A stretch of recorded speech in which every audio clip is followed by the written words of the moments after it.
حلو وطماطم. اللي تحب الحار هي أو زوجها ولا ما تحبش تدير للأولاد الحار ما تعملش الحار، واللي يحبوا الحار طبعا يعملوا فلفل حار. أنا زوجي يحب العجة حارة، يحبها حارة، سي بور سا عملتها حارة. واللي تحبها ما هيش حارة تجي كيف بنينة خلاص بالفلفل حلو. هنا عندنا نقطعوا الفلفل كما راكم تشوفوا بالشكل هذا شرائح، ونزيدوا بعد ما قطعنا الفلفل هكا شرائح عفوا رقيقة خلاص، به يجينا سهل في الطياب و ميم طون يجي بنين. هنا عندنا الطماطم بعد ما غسلناها طبعا نجيبو كيف نقطعوها مربعات صغار. بعد ما نقطعوا الطماطم نقطعوا الفلفل ونقطعوا الطماطم ونحضروا المرقاز تاعنا. تبعوا معايا حبوباتي طريقة التقطيع، وبعد نرجع معاكم لطريقة تحضير العجة، وإن شاء الله تنال إعجابكم وتجربوها، لأنها يعني معظم الناس يحبوها العجة، الرجال النساء الأطفال كل الفئات تحب العجة. وما تنسوش حبوباتي تدعموني كومنت وش اسمه لايك، ادعموني حبيباتي لأستمر معكم.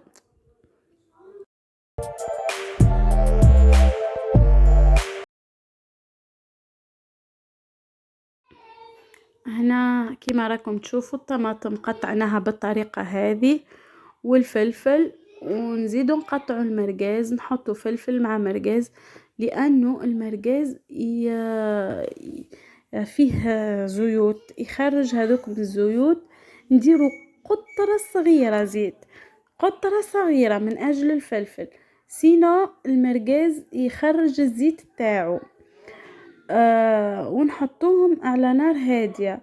بعد تشوفوا كمية الزيت اللي خرجها المرقاز، لأنه دسم المرقاز قليلا، ما تكثروش الزيت، ديروا غير قطرة صغيرة، وديروا فلفل أكحل، فلفل أسود يعني، وملح، ونحطوا العجة تاعنا تتقلى. طماطم لا، حتى يذبال الفلفل تاعنا مليح. بعد به نضيفوا الطماطم. تابعوا معايا حبيباتي الطريقة.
هنا كي نشوفوا الفلفل حبوباتي وصل للقوام هذا، نضيفوا عليه الطماطم، ونضيفوا قليل من التابل والكروية، وعندنا ديجا المرقاز مفوح، لكن نضيفوا عليه قليل من التابل والكروية يصبح بالشكل هذا.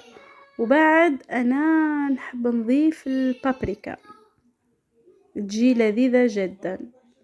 شوفوا حبوباتي في الأخير كيف واه شكلها.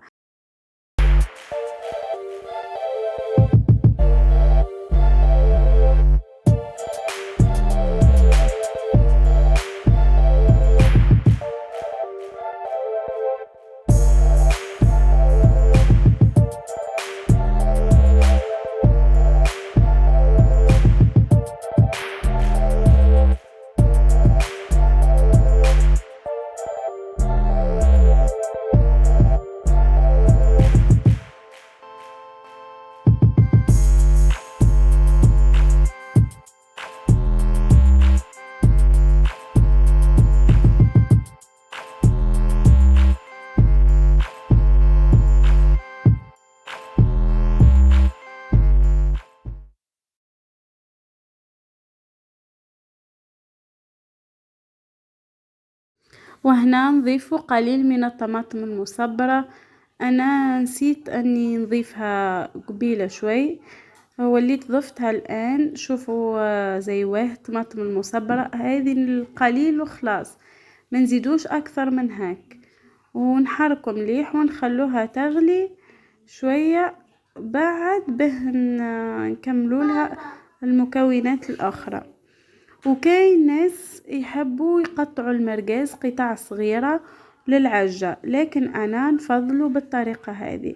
ان شاء الله تنال اعجابكم الوصفة حبوباتي. وهنا تضيفوا قليل من الماء، تقفلوا عليها وتخلوها تغلى شوي، وبعد باه نضيفوا لها العظام ونحطوا الشكل النهائي. ان شاء الله الوصفة تنال اعجابكم وتجربوها وكما العادة تبعثوا لي sur انستغرام ولا فيسبوك ونشوف تجاربكم يعني. الى اللقاء حبيباتي، ما تنسوش تدعموني بان كومنتير مليح وتعملوا لي لايك. وان شاء الله انا نواصل عفوا